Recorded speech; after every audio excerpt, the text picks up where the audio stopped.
इनको पता नहीं है कि योगी जी जिस संप्रदाय से आते हैं ना, उस संप्रदाय के लोगों ने जिंदा क्या, उन्होंने मरे हुए सर के बल खड़े कर दिए हैं। इनको मालूम नहीं है। अभी पढ़िए जा करके थोड़ा उस संप्रदाय के बारे में, उसके इतिहास के बारे में। अच्छे अच्छे ठीक किए हैं उन्होंने।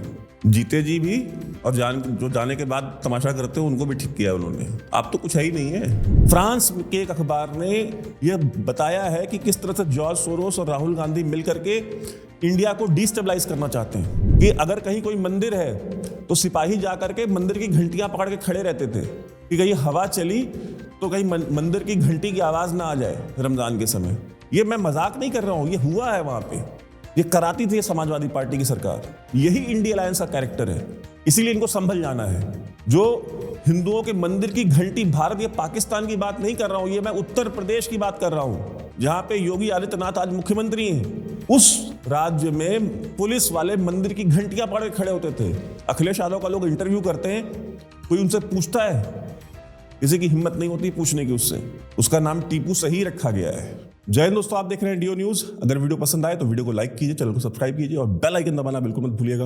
और अगर हमें सपोर्ट करना चाहते हैं तो details pin comment description box और स्क्रीन पे भी फ्लैश करेगी। जो हमारे देश से बाहर से देखने वाले जो हमारे दर्शक हैं वो पेपल का यूज कर सकते हैं, और जो भारत में देख रहे हैं वो स्क्रीन पे दिए हुए QR कोड को स्कैन कर लें। जय हिंद दोस्तों, आप सभी का स्वागत। आज के कार्यक्रम में योगी आदित्यनाथ ने एक बड़ा बयान दिया है। एक जनसभा को संबोधित करते हुए उन्होंने बोला है कि जो बांग्लादेश में जो हिंदुओं का जनसंहार करने वाले हैं, जो संभल में मंदिर को तोड़ के उसको मस्जिद बनाने वाले हैं, जिन्होंने अयोध्या में मंदिर तोड़ा था राम जन्मभूमि पे, इन सब का DNA सेम है। और इनके कृत्यों पे जो चुप्पी साधते हैं या इनके कृत्यों पे जो मौन समर्थन देते हैं, और अब तो बात मौन समर्थन से आगे जा चुकी है। अब आपने देखा कि कल राहुल गांधी, प्रियंका गांधी अपने सारे कांग्रेस के नेतृत्व को लेकर के संभल जा रहे थे। योगी जी ने नहीं होने दिया, उसके लिए उनको बधाई बहुत बहुत। इस तरह के, जिस तरह के वो उपद्रवी हैं उसी तरह के ये भी उपद्रवी हैं। ये संसद के अंदर बैठ के उपद्रव करते हैं, और जो वो उपद्रवी संभल में पत्थर चला रहे थे वो सड़क पे ऊपर वही काम करते हैं। तो कांग्रेस पार्टी का जो नेतृत्व है या जो इंडिया अलायंस जो है, इनमें और उन उपद्रवियों में कहीं कोई अंतर नहीं है। और योगी जी ने वही बात कही, भाई इन सब का DNA सेम है। आज जब हम सब यहां पर आए हैं, भगवान राम ये सब करने में इसलिए सफल रहे क्योंकि उन्होंने जोड़ा था, पूरे समाज को जोड़ा था, सबको जोड़ा था। ये जोड़ने के कार्य को अगर हमने महत्व दिया होता, सामाजिक विद्वेष को आगे बढ़ाने और समाज को तोड़ने की, समाज के दुश्मनों की रणनीति को सफल नहीं होने देते, ये देश कभी गुलाम नहीं होता। हमारे तीर्थ अपवित्र नहीं होते। चंद मुट्ठी भर आक्रांता आकर के भारत को पद्दलित करने का दुस्साहस नहीं कर पाते। भारत के वीर योद्धाओं ने रौंद डालते, लेकिन हमारी आपसी एकता में बाधा पैदा करने वाले लोग वे सफल रहे। और उन्हीं के जो जीन्स है वे आज भी हैं, जो जाति के नाम पर राजनीति करके सामाजिक ताने बाने को छिन्न भिन्न करने का प्रयास कर रहे हैं। दुश्मन बगल के देश में किस प्रकार का कृत्य कर रहे हैं, याद रखना। किसी को अगर गलतफहमी हो, 500 वर्ष पहले बाबर के एक सिपह सालार ने जो कुंभ अयोध्या में किया था, जो काम संभल में किया था, और जो काम आज बांग्लादेश के अंदर हो रहा है, तीनों की प्रकृति, तीनों का DNA एक जैसा है। गलतफहमी में मत रहना। अगर कोई ये मानता है कि वो बांग्लादेश में हो रहा है, तो यहां भी बांटने वाले तत्व उनके लिए बेट बनकर के खड़े हो रखे हैं, पहले से खड़े हैं। वे समाज के सामाजिक ताने बाने को छिन्न भिन्न कर रहे हैं, सामाजिक एकता को तोड़ करके, आपको बांट करके फिर काटने का और कटवाने का पूरा इंतजाम भी कर रहे हैं। ये बांटने वाले लोग, बहुत सारे लोग तो ऐसे हैं जिन्होंने दुनिया के तमाम देशों में प्रॉपर्टी खरीद करके रखी हुई है। जहां संकट आएगा वहां भाग जाएंगे, मरने वाले मरते रहेंगे। यही करेंगे लोग। और इसीलिए ये बख्तियार खिलजी से लेकर के, बाबर से लेकर के, औरंगजेब से लेकर के कांग्रेस पार्टी और इंडिया अलायंस के जितने नेता हैं, इन सबका डीएनए सेम है। आपने सुना है कि कभी एक बार भी इनके मुंह से बांग्लादेशी हिंदुओं का नाम निकला हो? योगी जी तो बोल रहे हैं, उन्होंने तो जिक्र किया, उन्होंने नाम लिया बांग्लादेशी हिंदुओं का। क्या कभी राहुल गांधी ने लिया नाम? और ये उन मुसलमानों को जिनके साथ ये अपनी सद्भावना दिखाने जा रहे थे, ये उनका भी मामू बना रहे हैं। जिस तरह से इन्होंने पूरे देश को मामू बनाया हुआ है, उनको भी मामू बना रहे हैं। वो कैसे बना रहे हैं वो भी मैं आपको बताऊंगा आज के इस वीडियो में। अब आप खुद देख लीजिए कि कल तो इतनी जल्दी थी कि 20 किलोमीटर लंबा जाम लगा हाईवे पे, ये दोनों भाई बहनों की वजह से। मतलब देश की नाक में दम किया हुआ, संसद चलने नहीं देंगे, चुनाव लड़ना होगा तो वो सीट ढूंढेंगे जहां सबसे ज्यादा मुसलमान हो, और उसमें भी जो सबसे ज्यादा रेडिकल कॉन्स्टिट्यूएंसी हो वहां प्रियंका गांधी पर्चा भरेंगी जाकर के वायनाड में। और उसके बाद करेंगे क्या कि संभल में जो पत्थर चला रहे थे उनसे सिंपैथी दिखाने जा रहे हैं। बंगाल में जब चुनाव हुए और चुनाव के बाद जो चुनावी हिंसा हुई, उसमें जब हिंदुओं को मारा गया, उनको टारगेट किया गया, वहां दोनों नहीं गए आज तक, उसके ऊपर मुंह से बयान नहीं दिया गया इनसे। लेकिन संभल जाना है, क्यों? क्योंकि वोट बैंक है, और वो वोट बैंक भी महामूर्खों का वोट बैंक है।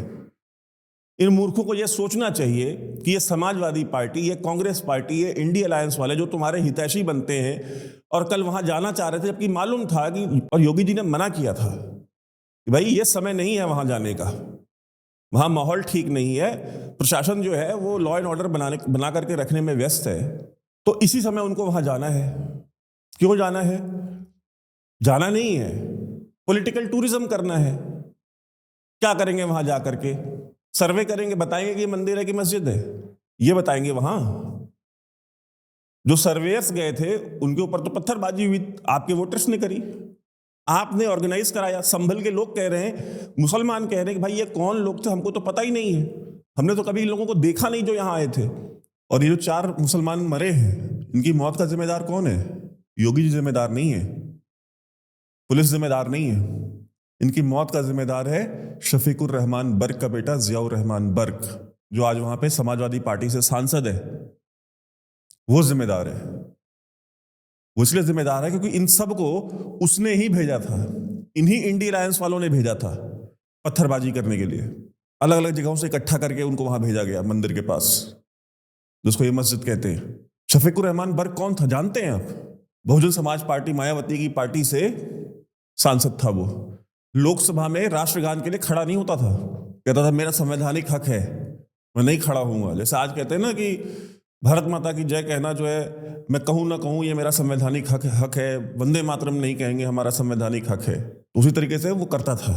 अमिताभ अग्निहोत्री एक वरिष्ठ पत्रकार है, उन्होंने बड़ा अच्छा इसके ऊपर एक व्यंग्य भी किया था। उन्होंने कहा था कि जब वो कभी उनसे मिले रहे होंगे, वो मुझे किसी ने भेजा था, कहे कि जब शफीकुर रहमान बर्क नहीं खड़ा होता था तो उस पर बात हुई, तो कहे कि जब बहन जी के सामने जाते हो, मायावती के सामने, तो वहां जाकर के नहीं करते हो बहन जी बहन जी बहन जी हाथ जोड़ करके, वहां नहीं खड़े होते हो, राष्ट्रगान पे क्यों नहीं खड़े होते? उसका बेटा है जियाउर रहमान बर्क, उसको वहां की जनता ने जिताया है। अगर वहां का हिंदू इकट्ठा होता, यूनाइट होकर के भाजपा को वोट देता, तो ये दिन न देखना पड़ता। हरा दिया आपने उनको वहां। योगी जी की बात देखिए, वो बहुत बारीक बात की है उन्होंने। आपको ग्रामीण स्तर से लेकर के राष्ट्रीय अंतरराष्ट्रीय स्तर तक आपको यह देखने को मिलेगा। वो बात किस तरह से सही साबित होती है, आपको अपने मोहल्ले में से शुरू हुई है, और अंतरराष्ट्रीय स्तर पे, बांग्लादेश जैसे अंतरराष्ट्रीय स्तर तक भी जाइए और आपको देखने को मिलेगा कि बटे हैं जहां जहां, वहां वहां कटे हैं। और ये किसी की सगे नहीं है। इन्हीं बांग्लादेशियों को बचाने के लिए हमारी सेना गई थी ना वहां, गई थी कि नहीं गई थी वहां? उसके बाद वही बांग्लादेशी जिनकी औरतों की इज्जत बचाने के लिए हमारे देश के जवानों ने, हमारे देश की सरकार ने, हमारे हजारों जवान जो है वो वहां पे वीरगति को प्राप्त हो गए लड़ते लड़ते, वही जुल्म कर रहे हैं आपके ऊपर, वही आपकी औरतों का आज बलात्कार कर रहे हैं, वही मार रहे हैं आपको वहां पे, और आप यहाँ पे भाईचारे का चूरन चाट रहे हैं। वो भाई बन गए और आप चारा हैं, खाएंगे आपको, आप जाइए। इतने बड़े एहसान को जिन्होंने नहीं माना, इतने बड़े एहसान को, भाई किसी की इज्जत बचाने से ज्यादा, किसी की जान बचाने से ज्यादा कोई बड़ा एहसान कर सकता है किसी के ऊपर? किसी महिला के ऊपर इससे बड़ा एहसान हो सकता है कि आप उसकी इज्जत बचा लें? किसी आदमी के ऊपर इससे बड़ा एहसान हो सकता है कि आप उसकी जान बचा लें? उसकी संपत्ति बचा ले। जब वो उसको जूते की नोक पे रख लिया उन्होंने, आप क्या बेचते हैं? कौन है आप लोग? क्या हैसियत है आपकी? आपको गलत फहमी हो सकती है कि भाई नहीं, मेरा वाला अब्दुल ऐसा नहीं है। पता चल जाएगा जिस दिन फ्रिज में निकलेंगी आपकी बच्चियां, उस दिन पता चल जाएगा। आपकी बहनें जिस दिन फ्रिज में मिलेंगी, उस दिन आपको मालूम चल जाएगा। वही योगी जी आपको समझा रहे हैं, संवैधानिक पद पे बैठे हैं, जितना बोल सकते हैं उतना वो बोल रहे हैं। जब वो संवैधानिक पद पे नहीं बैठे थे तब के उनके भाषण निकाल लीजिए, आपको फिर वो उस भाषा में भी समझाया है उन्होंने। तो क्या करे वो आदमी आपसे इशारे में ही बात कर सकता है ना, और क्या करे? कल को आप हमें ही बिठा देंगे संवैधानिक पद पे तो हम क्या करेंगे? जितना खुल के हम आज बोल पा रहे हैं तब बोल पाएंगे? नहीं बोल पाएंगे। हर पद की एक मर्यादा है, उस मर्यादा में रहते हुए जितना बोल सकते हैं उतना बोल रहे हैं। तो इनकी जो मौत के जिम्मेदार हैं वो इंडिया अलायंस वाले हैं। ये बात इन मूर्खों को समझ में नहीं आएगी। समझ में आई होती तो पंचर हटा रहे होते, समझ में आई होती तो स्टेट से लड़ने की बात कर रहे होते, समझ में आई होती तो बांग्लादेश में वो हरकतें कर रहे होते जो आज कर रहे हैं, समझ में आई होती तो आटों की लाइनों में मर रहे होते पाकिस्तान में, समझ में आई होती तो तालिबान के जूतों के तले रौंदे जा रहे होते अफगानिस्तान के अंदर, समझ में आई होती तो सीरिया, लीबिया, लेबनान में जो है कि अपनी जमीनें, अपनी औरतें, अपने बच्चे छोड़ छोड़ करके भाग रहे होते, मारे जा रहे होते। नहीं समझ में आई, आएगी भी नहीं। और हमें कोई फर्क नहीं पड़ता इनको समझ में आना है। हमारा काम है कि आप समझें, आप एकजुट रहें। ये राहुल गांधी जैसे आते जाते रहेंगे, इनको सत्ता से बाहर रखना आपकी जिम्मेदारी है। अगर आपको अपनी जान बचानी है, आपको अपनी संपत्ति बचानी है। और वही शफीकुर रहमान बर्क का बेटा आज जियाउर रहमान बर्क लोकसभा में जब राष्ट्रगान होता है तो खड़ा होता है, वो वैसे ही खड़ा होता है। क्यों? क्योंकि इस सरकार ने, आपकी चुनी हुई सरकार ने ऐसा नेतृत्व भेजा है, उन्होंने कानून बना दिया, जो राष्ट्रगान पे खड़ा नहीं होगा उसकी सदस्यता चली जाएगी। हो गए ना खड़े। और मैं इनको कहता हूं, ये होश के नाखून ले ले, थोड़ा दिमाग अपना सही जगह पे रखें। इस दिन योगी जी पहुंच गए ना तो सर के बल भी खड़ा होना पड़ेगा, और होंगे ये खड़ा। आज बिकवा देते हैं ना गड्डी से लेकर चड्डी तक सब कुछ, जब दंगा करने निकलते हैं तो वो दिन से डरें। ये सब कुछ आपने संभव किया है। उत्तर प्रदेश की कानून व्यवस्था आपने ठीक की है अपने वोट से। इनको पता नहीं है कि योगी जी जिस संप्रदाय से आते हैं ना, उस संप्रदाय के लोगों ने जिंदा क्या, उन्होंने मरे हुए सर के बल खड़े कर दिए हैं। वो मालूम नहीं है अभी, पढ़िए जा करके थोड़ा उस संप्रदाय के बारे में, उसके इतिहास के बारे में। अच्छे अच्छे ठीक किए हैं उन्होंने, जीते जी भी, और जो जाने के बाद तमाशा करते हो उनको भी ठीक किया उन्होंने। आप तो कुछ है ही नहीं है। और सोचिए उस दिन क्या होगा जब योगी जी यहाँ पे मुख्यमंत्री नहीं रहेंगे। जरा सोच के देखिए, आज उनके रहते हुए पता है कि योगी जी बुलडोजर लगा के घर गिरा देंगे, पता है कि योगी जी घर की कुर्की करवा देंगे, पता है कि योगी जी की पुलिस है गोली मारने से चूकेगी नहीं। लॉ एंड ऑर्डर हाथ में लेने का मतलब है मौत को न्योता। उसके बावजूद ये हरकतें कर रहे हैं। तो आप सोचिए अगर योगी जी या भाजपा की सरकार नहीं हुई तो इस उत्तर प्रदेश की हालत क्या होगी। आपको वो दिन वापस देखने को मिलेगा जब 3 छोटे बड़े दंगे हर रोज उत्तर प्रदेश में होते थे। और ये डेटा उत्तर प्रदेश का नहीं है, ये केंद्र सरकार का डेटा है, एनसीआरबी का डेटा है कि 3 छोटे बड़े दंगे रोज होते थे। आखिरी बार दंगा कब हुआ था उत्तर प्रदेश में पूछिए तो किसी को याद नहीं आएगा। वरना ये मऊ, कुशीनगर, आजमगढ़, बनारस, मेरठ, सहारनपुर, मतलब ऐसा कोई महीना नहीं बीतता था, ऐसा कोई साल नहीं बीतता था जब कोई एक दंगा ना हुआ हो।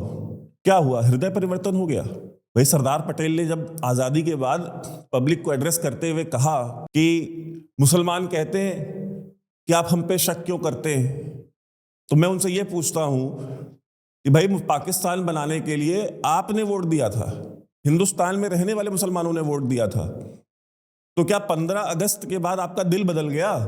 ये कोई हिंदुत्ववादी भाजपाई नेता, कोई जनसंघी नहीं बोल रहा था, कोई संघ का कार्यकर्ता नहीं बोल रहा था। कांग्रेस पार्टी के नेता, भारत के पहले गृह मंत्री बोल रहे थे, सरदार वल्लभ भाई पटेल। उन्होंने कहा कि भाई क्या आपका दिल बदल गया, आपका हृदय परिवर्तन हो गया? और मुझसे क्यों पूछते हो? अपने आप से पूछो, मुझसे मत पूछो। वो नेता थे कांग्रेस पार्टी के। एक ये हैं राहुल गांधी जैसे लोग, और इन्होंने संभल वालों को भी मामू कैसे बनाया है मैं बताता हूं आपको। कल तो इनको जाने की जल्दी थी, 20 किलोमीटर लंबा जाम लगाया हाईवे के ऊपर। एक बच्ची रो रही थी कि उसका एग्जाम छूट गया, रो रही थी वो सड़क पे बैठ के। उसमें कितने लोग होंगे जो बीमार होंगे, जो अपने घर में किसी की डेथ हुई होगी वहां जा रहे होंगे, कितने लोग होंगे जिनके घर पे कोई उनका इंतजार कर रहा होगा, कितने लोग होंगे जो अपने बिजनेस के लिए, अपने काम के लिए निकले होंगे। मेरठ से दिल्ली बहुत सारे लोग अपना व्यापार करते हैं, आते जाते हैं, काम करते हैं। उसके लिए इस सरकार ने, केंद्र सरकार ने एक्सप्रेसवे बनवाया हुआ है कि लोग जल्दी आ सके, जा सके। हजारों की तादाद में जनता परेशान हुई पूरा दिन कल का, लेकिन इन भाई बहनों की ये गंदी घटिया राजनीति जो है वो समझौता उससे नहीं कर सकते थे। और कल संभल जा रहे थे, कल संभल गए नहीं, जा नहीं पाए। तो आज आप विपक्ष के नेता हैं, संसद में बैठ के बात करते, आवाज उठाते संभल वालों की कि वहां संभल में ऐसा हुआ, संभल में वैसा हुआ, वहां पे बड़ा जुल्म हुआ है। आज संसद पहुंचे तो क्या किया? अडानी की टी शर्ट पहन के सारे जो है वहां पे तमाशा लगाया हुआ संसद के सामने, लोकसभा के सामने, राज्यसभा के सामने। आज की बात बता रहा हूं।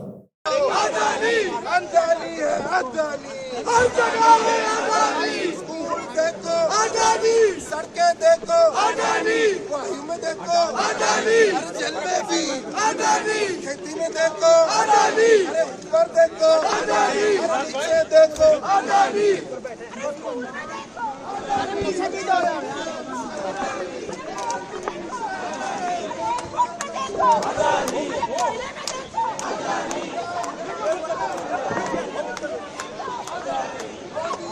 गाड़ी आगे करवाओ। राहुल जी, आप मानव श्रृंखला बनाए आज आपने, आप अपना ही इन्वेस्टिगेशन कराओगे कभी? आप करा सकते हो अपना इन्वेस्टिगेशन? इसलिए नहीं होगा, मोदी जी अडानी जी का इन्वेस्टिगेशन नहीं करा सकते क्योंकि अगर वो कराएंगे तो वो अपना ही इन्वेस्टिगेशन कराएंगे। तो बड़ी बात राहुल गांधी ने यहाँ बहुत बड़ी है, मोदी और अडानी एक है, दो नहीं है, एक है। तो देखिए राहुल गांधी, कल इतना दर्द था इनको संभल के मुसलमानों का कि वहां जाना था, इनको किसी भी कीमत पे जाना था। पूरा दिन खड़े रहे भाई बहन, जाकर के खड़े क्या रहे, गाड़ी के अंदर बैठे रहे, बढ़िया एसी चल रहा था फर्स्ट क्लास। विपक्ष के नेता है, सरकारी पैसा है, मौज कर रहे थे। आपके हमारे टैक्स पेयर के पैसे पे पेट्रोल डीजल जला रहे थे और जनता को पूरे दिन परेशान किया। और शाम को वापस आए, मुंह से आवाज नहीं निकली, बड़ा हल्ला कर रहे हैं, ट्विटर पे ट्रेंड कर रहे हैं, फेसबुक पे, यहां वहां हर जगह चरस बोया हुआ है कि संभल संभल संभल। और आज सुबह पहुंचे, संभल भूल गए। आज संभल याद नहीं था। आज अडानी मोदी एक हैं। जब तुमको खुद कह रहे हो कि मोदी जो है अडानी की जांच नहीं कराएंगे, क्योंकि अडानी मोदी एक हैं, तो मोदी जी अडानी की जांच कैसे करा सकते हैं? क्या आप अपनी जांच खुद कराओगे? नहीं, तो दोनों दो नहीं है, एक हैं। तो तुमको पता है जब वो जांच नहीं कराएंगे तो फिर जनता के टैक्स पेयर का पैसा क्यों वेस्ट कर रहे हो? संसद का टाइम क्यों किल कर रहे हो? जाके बैठो वहां, संसद के अंदर बात करो ना, संसद के बाहर क्यों खड़े हो? और जिन लोगों ने इनको वोट देके भेजा है उनसे पूछना चाहता हूं, आपके टैक्स के पैसे से दोनों भाई बहन घूम रहे हैं, संसद का टाइम वेस्ट कर रहे हैं, संसद चलने नहीं देंगे, संसद के बाहर खड़े रहेंगे, संसद के अंदर नहीं जाएंगे कि कुछ काम काज हो आपके मेरे मतलब का। संभल वालों को भी भूल गए, अडानी। एक दिन राहुल गांधी की जो पार्टी है, इसमें जो बड़े नेता तो सारे छोड़ के जा चुके हैं, जो दो चार बचे हैं ना वो भी छोड़ के चले जाएंगे, क्योंकि भाई इनकी जो राज्य सरकार है, इनकी राज्य सरकार के नेता छोड़ के जाएंगे इनको। मैं लिख के देने को तैयार हूं। अडानी इतनी इन्वेस्टमेंट जो कर्नाटक में कर रखी है, अडानी ने जो इतनी इन्वेस्टमेंट तेलंगाना में कर रखी है, वो इन्वेस्टमेंट आपको जरूरत नहीं, आपको चाहिए नहीं, जाहिर सी बात है। और मैं कर्नाटक के और तेलंगाना के लोगों से बोलता हूं, आपके बच्चों को जो रोजगार अडानी की वजह से मिला हुआ है वो आपको नहीं चाहिए तो कोई बात नहीं है, दीजिए वोट कांग्रेस को, अगली बार फिर चुन के लाइएगा। राज्य सरकारें जो है, इनके मुख्यमंत्री जो है वो अडानी के हाथ पांव पकड़ते हैं कि माई बाप आकर के यहाँ इन्वेस्टमेंट कर दो, यहाँ फैक्ट्री लगा दो, हमारे यहाँ पे इन्वेस्टमेंट कर दो।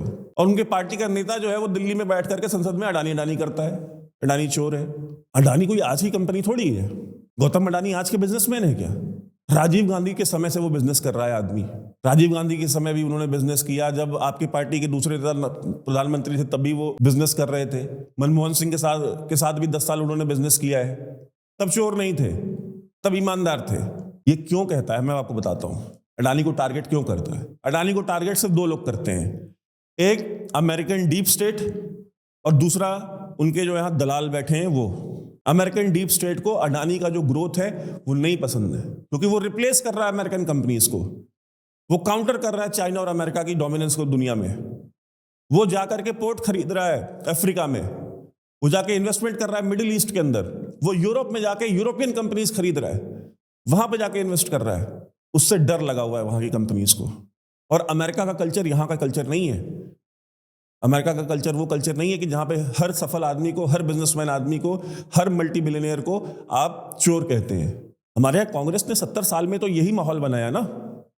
कि जो पैसे वाला है, जो रेप्यूटेड आदमी है, जो ग्रो कर रहा है, वो चोर है। हमारी ब्रेन वॉशिंग करी गई। समाजवाद हमारे दिमाग में फिल्मों के जरिए, गानों के जरिए, ड्रामों के जरिए भरा गया, नुक्कड़ नाटकों के थ्रू भरा गया हमारे दिमाग में कि हर पैसे वाला आदमी चोर है। फिल्मों में दिखाया गया कि जो बनिया है, जो सेठ है, जो बिजनेसमैन है, वो चोर है, वो जालिम है। तो समाजवाद हमारे दिमाग में 70 साल डाला गया है। आज भी आपके मोहल्ले में अगर कोई इंसान मेहनत करके अगर कुछ 4 पैसे कमा ले या ग्रो कर जाए, अगर वो अच्छी गाड़ी खरीद ले, अच्छा मकान बनवा ले, तो कहेंगे सब 2 नंबर का है।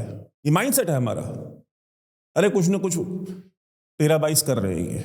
मैं आम स्ट्रीट लैंग्वेज में बोल रहा हूं आपको। तो उसी से ग्रस्त है ये। अडानी चोर है, अडानी चोर है। क्यों? क्योंकि जो अमेरिका में बैठे हैं उन्होंने कहा है कि बोला अडानी चोर है, तो बोल रहा है अडानी चोर है। जॉर्ज सोरोस कह रहा है कि अडानी चोर है, तो अडानी चोर है। संबित पात्रा ने आज प्रेस कॉन्फ्रेंस की है, वो प्रेस कॉन्फ्रेंस भी दिखाऊंगा आपको। उन्होंने खुल के बोला है कि ये सारा का सारा षड्यंत्र जो है, ये जॉर्ज सोरोस, और ये खुलासा जो है मैं नहीं कर रहा हूं या संबित पात्रा ने नहीं किया है, ये खुलासा फ्रांस के एक अखबार ने किया है। फ्रांस के एक अखबार ने यह बताया है कि किस तरह से जॉर्ज सोरोस और राहुल गांधी मिलकर के इंडिया को डिस्टेबलाइज करना चाहते हैं। और किसी भी देश को डिस्टेबलाइज करना हो, अब भारत इतना बड़ा देश है, बांग्लादेश टाइप कोई कू तो आप करा नहीं सकते, तो क्या करा सकते हैं?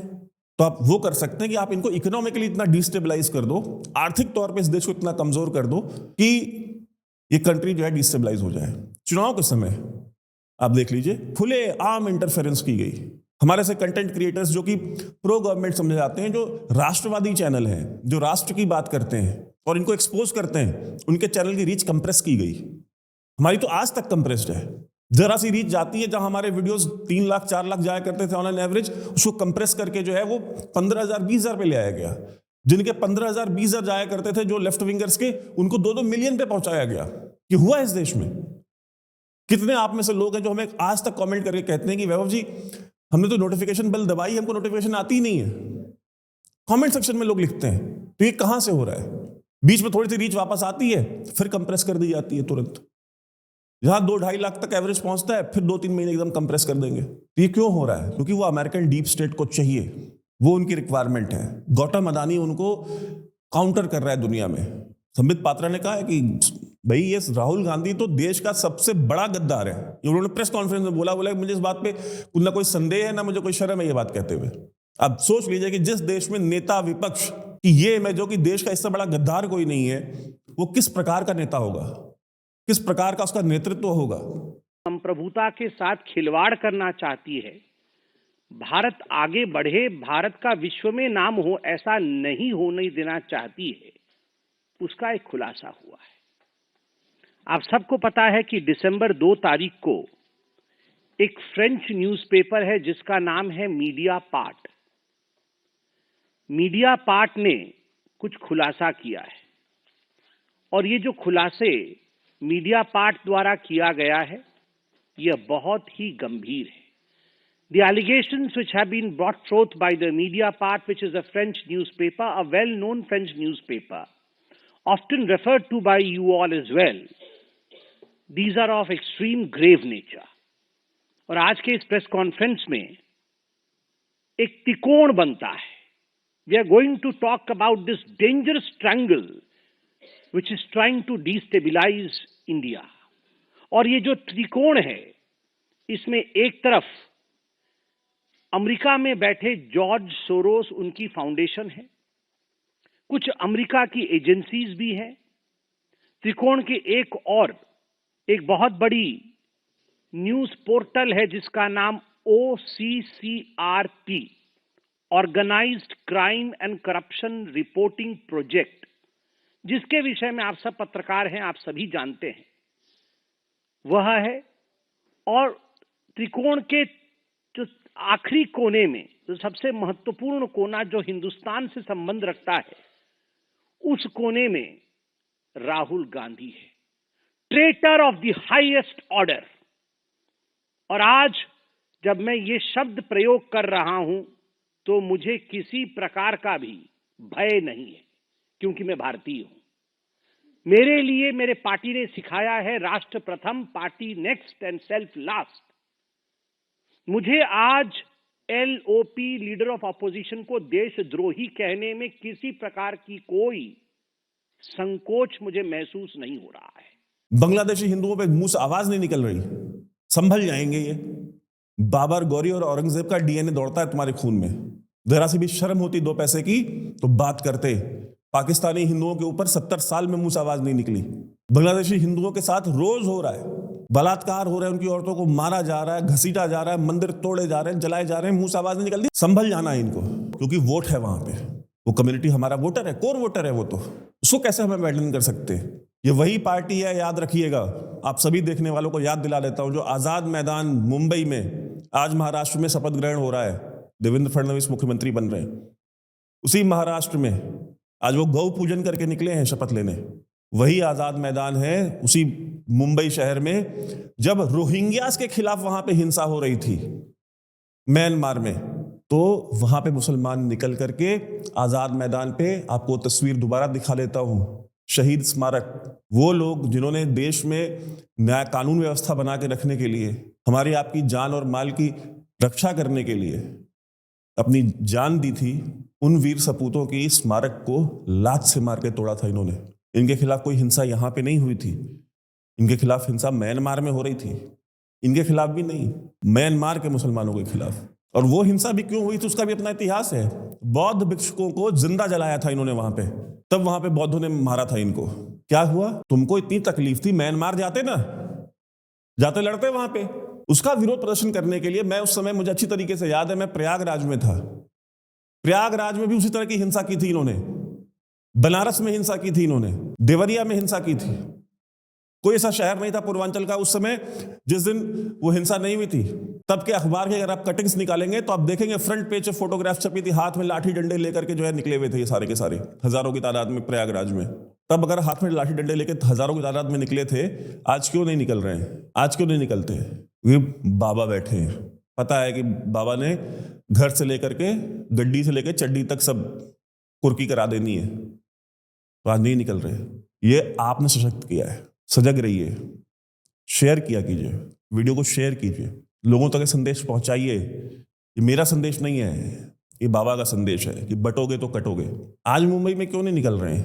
आज मुंबई में आज नहीं निकलेंगे। रोहिंग्यास को अगर आज फिर वहां मारना शुरू करे, दुनिया भर की हिंसा होती है, नहीं निकलते क्योंकि फटती है, अब बाबा से फटती है, भाजपा से फटती है। और संभल की जो हिंसा हुई है उसे सबक लीजिए। इस देश में चुनाव और भी होंगे, एकजुट रहिए, एकजुट रह करके वोट दीजिए। काठ की हांडी एक बार चढ़ गई 2024 में कांग्रेस की, फिर भी 100 सीटें नहीं ले पाए, दोबारा नहीं चढ़ेगी और दोबारा चढ़नी भी नहीं चाहिए। और राज्यों में आपको अपने मंदिर बचाने हैं। उन्होंने साफ, ये आज साबित हो गया, आज ये साबित हो चुका है कि मंदिर तोड़ने वालों के साथ कौन खड़ा है और मंदिर रिक्लेम करने वाले कौन है। राहुल गांधी बाबर के साइड खड़ा है, राहुल गांधी औरंगजेब की साइड खड़ा है, इंडी अलायंस उन बख्तियार खिलजियों के साथ खड़ा है। बाबा मंदिर बनाने वालों के साथ खड़े, मंदिर चाहने वालों के साथ खड़े, कानून व्यवस्था के साथ खड़े। ऐसा कोई काम नहीं है जो उत्तर प्रदेश में जो आज मुसलमान नहीं कर सकता।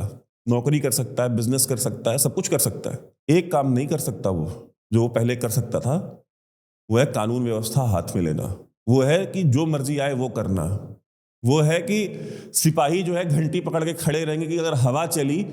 ये दौर आपको याद, अब लोग भूल गए होंगे, जिनको नहीं पता मैं उनको याद दिला देता हूं। और जो भारत के दूसरे हिस्सों से देख रहे हैं जो हमारे भाई, उनको भी याद दिला देता हूं।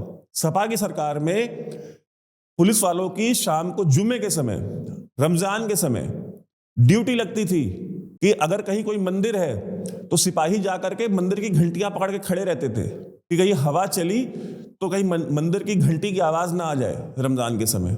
ये मैं मजाक नहीं कर रहा हूं, ये हुआ है वहां पे, ये कराती थी समाजवादी पार्टी की सरकार। यही इंडी अलायंस का कैरेक्टर है, इसीलिए इनको संभल जाना है। जो हिंदुओं के मंदिर की घंटी, भारत या पाकिस्तान की बात नहीं कर रहा हूं, ये मैं उत्तर प्रदेश की बात कर रहा हूं, जहां पे योगी आदित्यनाथ आज मुख्यमंत्री हैं। उस राज्य में पुलिस वाले मंदिर की घंटियां पकड़ के खड़े होते थे। अखिलेश यादव का लोग इंटरव्यू करते हैं, कोई उनसे पूछता है, किसी की हिम्मत नहीं होती पूछने की उससे।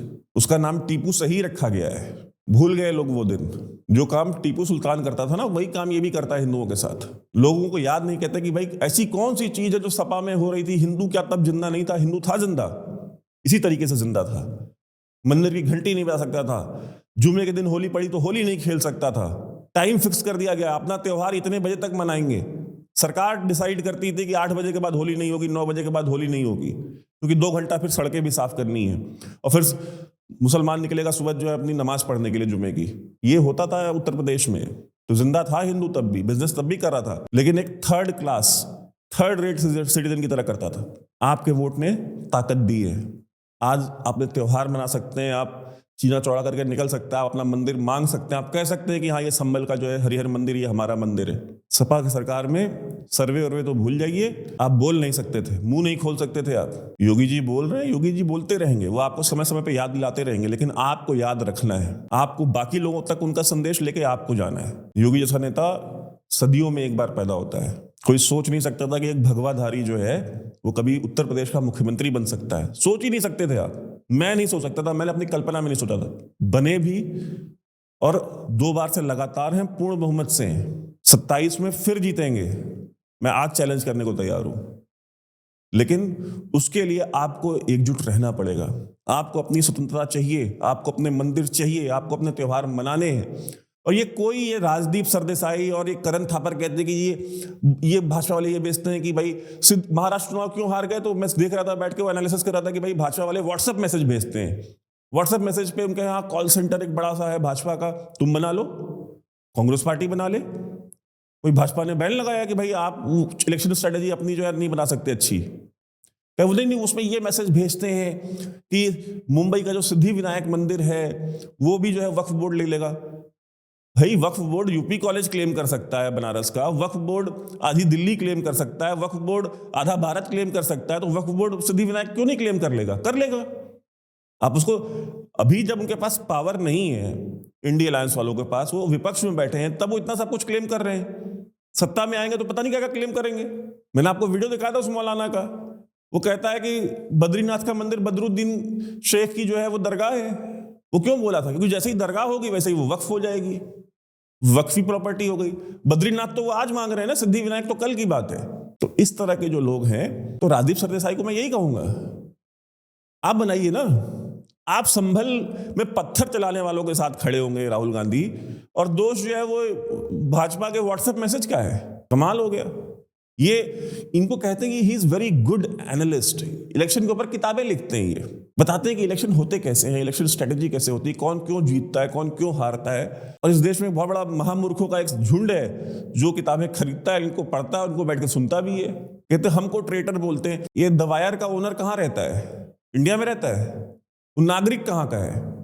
भारत का नागरिक है। कहाँ का नागरिक है वो? उसके पास पासपोर्ट जो है, उस पासपोर्ट पे किस देश का नाम लिखा हुआ है? अमेरिका का नाम लिखा हुआ है। मेरे पासपोर्ट पे भारत लिखा हुआ है, अमेरिका नहीं लिखा। कहते हैं कि ये वफादारी और गद्दारी के सर्टिफिकेट हाँ देंगे तुमको, तो हमको देने की जरूरत नहीं है। तुमने सर्टिफिकेट खरीदा है अपने हाथ से भाई, तुमने लाइन लगा करके एप्लीकेशन दे करके वो सर्टिफिकेट जाकर के यूएस एम्बेसी से खरीदा है आपने पैसे देके। मैं ये नहीं कह रहा हूं कि जो एनआरआईज हैं वो सारे के सारे देशद्रोही हैं, एनआरआई सारे राष्ट्रभक्त हैं, लेकिन इनके जैसे लोग जो भारत की नागरिकता छोड़ के चले जाते हैं और बैठ करके अमेरिका की दलाली करते हैं और भारत को नुकसान पहुंचाने की बात करते हैं, यहाँ पे जातिवाद डालते हैं, यहाँ पे प्रोपागेंडा करते हैं, अमेरिकन डीप स्टेट से पैसा खाते हैं, वो तो है जो सर्टिफिकेट खरीदा है भाई। हम नहीं दे रहे किसी को सर्टिफिकेट, आपने खुद खरीदा है। तो संभल का जो सच है उसको पहचानिए।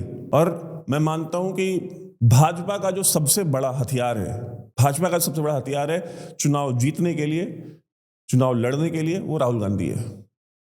जब तक ये भाई बहन है, उसको अब इंदिरा गांधी बनाने को में लगे हुए, रोज ट्विटर पे कोई ना कोई ट्रेंड चला रहे होते हैं कांग्रेस आईटी सेल वाले की इंदिरा की छवि। हम जब दाढ़ी बढ़ा लेते हैं, मूंछ बढ़ा लेते हैं, तो हम भी गोपाल पाठा लगते हैं। बहुत से लोग कमेंट करते हैं यूट्यूब पे, लेकिन हम गोपाल पाठा के पाँव की धूल भी नहीं है। जो लोग नहीं जानते उनको बता दो, गोपाल पाठा वो थे जिन्होंने, जो आज बांग्लादेश में हो रहा है, यही काम डायरेक्ट एक्शन डे के समय पूरे बंगाल में, उस समय बंगाल डिवाइड नहीं हुआ था, पूरे बंगाल में किया था। और उस समय जिन्ना का जो राइट हैंड मैन था, हुसैन शहीद सोहरावर्दी, उसने जो है डायरेक्ट एक्शन डे पे कॉल दिया था। उसने कहा था कि पूरा कलकत्ता, बंगाल में जितना हिंदुओं का जनसंहार कर सकते हो करो। कलकत्ता को स्पेशली हिंदुओं से खाली कराने की स्ट्रेटेजी थी कि पूरा हिंदुओं से खाली हो जाए, या तो मार दो या बाकी उनको मरे हुए को देख करके जो जिंदा है ये भाग जाए छोड़ के, ताकि कलकत्ता जो है वो पाकिस्तान में शामिल हो सके। जब वो चल रहा था तब गांधी जी यहाँ बैठे हुए थे मुंह में दही जमा के, तब उनके मुंह से आवाज नहीं निकल रही थी। लेकिन जब गोपाल पाठा ने जब जवाब देना शुरू किया, गोपाल पाठा ने जो है जब डबल स्पीड से जब मुसलमान मारने शुरू किए गोपाल पाठा ने, तो गांधी जी फटाक से ट्रेन पकड़े और पहुंच गए और जाकर गोपाल पाठा के हाथ पांव पकड़ लिए उन्होंने कि प्लीज ये हिंसा बंद कर दो। तो गोपाल पाठा ने पलट के पूछा था कि जब तक हम हिंदू मारे जा रहे थे तब तक तो आप नहीं आए, और आज जब हमने जवाब दिया है तो आप तुरंत ट्रेन पकड़ के आ गए। तो उन्होंने कहा चाहे जो भी हो मैं तुम्हारे हाथ जोड़ रहा हूं। गांधी जी का सम्मान किया था गोपाल पाठा ने, बंद कर दिया था। लेकिन मैं गोपाल पाठा थोड़ी हो जाऊंगा उनके जैसा दिख करके, मैं चरणों की धूल भी नहीं हूं मैं। तो ये रोज जो इंदिरा गांधी बनाते रहते हैं वो इंदिरा गांधी अंदर कुछ नहीं है।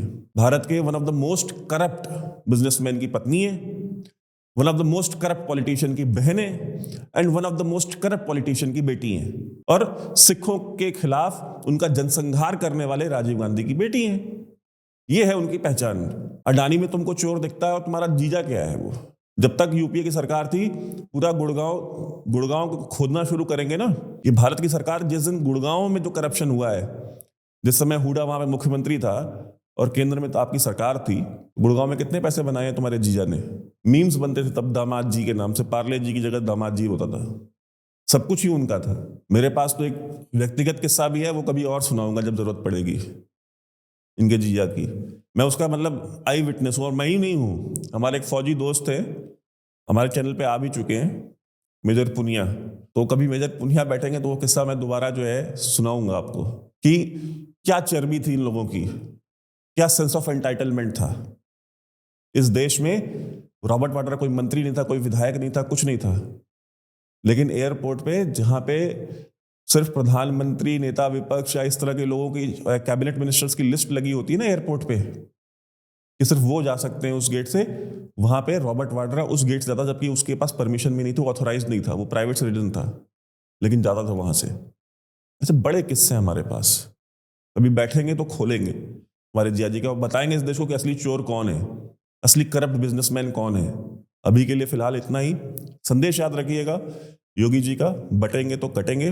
और याद रखिएगा ये बांग्लादेश, संभल और राम मंदिर तोड़ने वाले और संभल के जो दंगाई हैं उनके साथ खड़े होने वाले, इन सब का डीएनए सेम है। ये इंडी अलायंस वालों का डीएनए सेम है, औरंगजेब और इंडी अलायंस के नेता का डीएनए सेम है, याद रखिएगा। क्योंकि जब तक एक रहेंगे, सेफ रहेंगे, और बटेंगे तो कटेंगे। और समर्थन जरूर कीजिएगा, सपोर्ट जरूर कीजिएगा।